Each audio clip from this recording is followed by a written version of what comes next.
Thank you for meeting me here. Um, Look, I'm gonna just come out and say this. I think we need to end it. It's just not working. Look, I promise this is not a decision that I came to lightly. I thought we'd be together forever. I really wanted to make you wifey. Hold on, let me just say what I got to say before you try and protest. I'd like to reflect on the day that we first met. First time I saw you, you had on your Sunday best. And I can't front, you look good. It was clear that you had been blessed. But my intellect reminded not to be too impressed because beauty alone shouldn't hold my interest. So I approached you with caution. And over time, you got me to lower the walls that I had built up around my heart. Whatever this was between us, it was off to a good start. What was different about you was I felt like I could be myself. Felt like you accepted me for me, and I didn't get that from nobody else. In the beginning, we were great. I mean, on our way to becoming one of the greatest love stories ever told.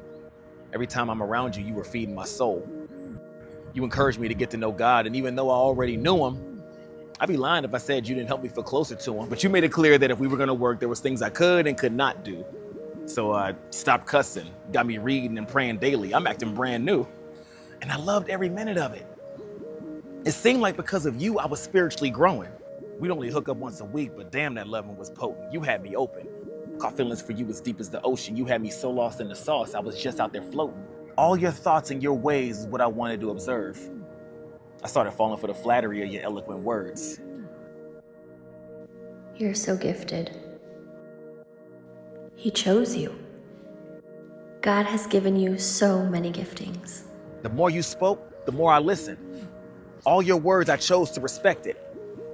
Plus, I don't want to disappoint God, so I couldn't neglect it. But you made it seem like I could only be pleasing to him as long as me and you stayed connected. But it really didn't matter. Anything you wanted, I did. I'm telling you, I was all about you. My boys said I should stay away. They was talking foul about you. I tried telling them that they just didn't know you like I did. But they just thought it was crazy. But in my eyes, you were perfect. You know, that honeymoon phase. I never would imagine one day your whole facade would fade and God would expose the true nature of your wickedest ways. But I'm getting ahead of myself. See, back then you were my everything. I told everybody I was in love. You even had me standing on the street. I'm telling perfect strangers you were someone that they had to meet. I'm telling them that they can even get to know God if they just came to see you first. It got to the point that I even let you pick my friends. I could only hang out with whoever you said were decent and proper men.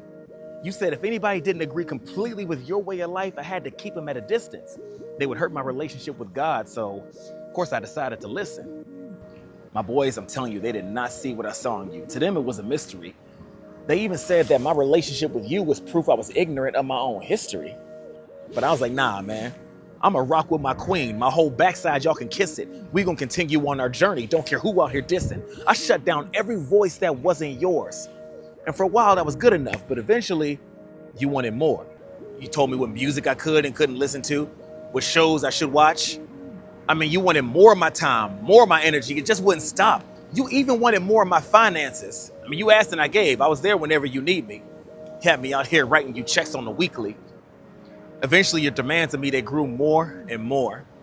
And when you felt I was getting burnt out, you would say, You would do what I ask if you really love the Lord. those words really played with my mind. Had me out here guilt tripping, feeling like maybe I'm not connected to the vine. And over time, I saw you had a whole other side, one that would take the Bible and then twist it with lies.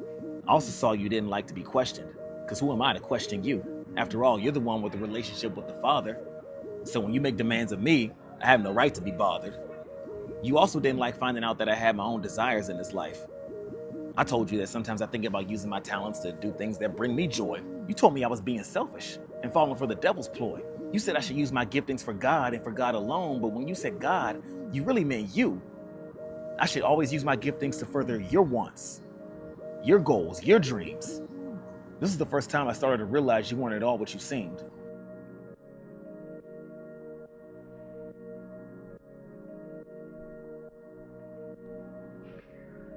"2012. That marked a turning point in our relationship. That's when a lot of things about you really wasn't making sense. See, that's when a child got profiled and murdered on sight, and the cops let the killer sleep in his own bed that very same night. I knew the coward that took that boy's life had to be under the devil's influence. But what hurt me the most was the way you responded to it. Because you demonized the child, called that boy a thug, said he brought it on himself and posted the pics holding his finger up. You empathized with his killer and showed him more love. See, social media revealed how ugly your heart truly was. I tried to tell you how I was feeling, how what you did just didn't sit right with me. All you did was brush me aside and start gaslighting me. Stay focused on God, Lane. Don't let the devil get you off track. Don't be too upset by all this. Remember, you're a Christian before you're black. So I chose to put my feelings aside so I can get back to serving you, giving you everything you wanted and what you needed. All the while on the inside, I was still grieving. Then it just kept happening. Mike Brown, Eric Garner, Philando Castile, Alton Sterling, Sandra Bland just didn't seem real. And what was killing me was every time me and you got together, you had nothing to say about it. I mean, the whole world was talking about what was going on, and you had nothing to say. They were talking about it everywhere. Facebook, Instagram, ABC, CNN. You said get back in your word, Lane. Don't get caught up in BLM. But I was in my word. That's why your silence really had me stressing. Because how many times did Jesus speak up when he witnessed oppression? I felt like I was going insane. I needed something to change, because how could you claim to love God while ignoring your neighbor's pain? But do you want to know the final straw for me? You want to know when I knew we were just done? Back to GMA on a very busy Saturday morning. This morning, we're learning more about the gunman who killed 5 police officers in Dallas. The Dallas 5. Now, that was a tragedy, so don't misunderstand me.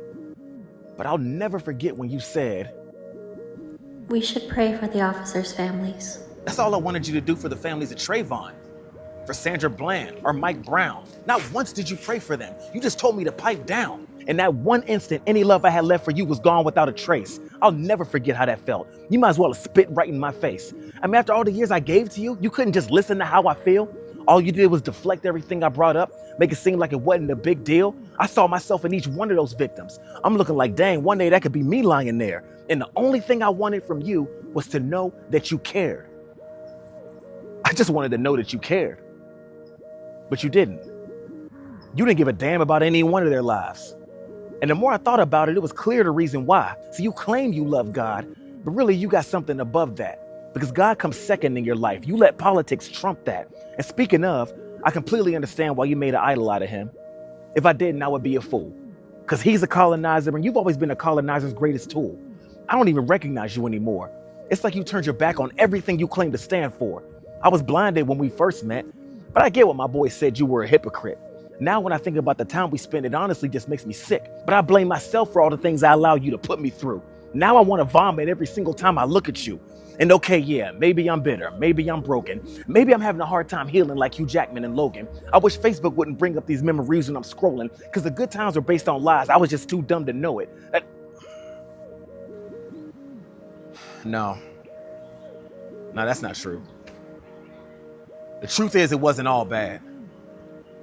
There were a lot of good times that we had. You taught me how to study my word, how to read it, how to pray.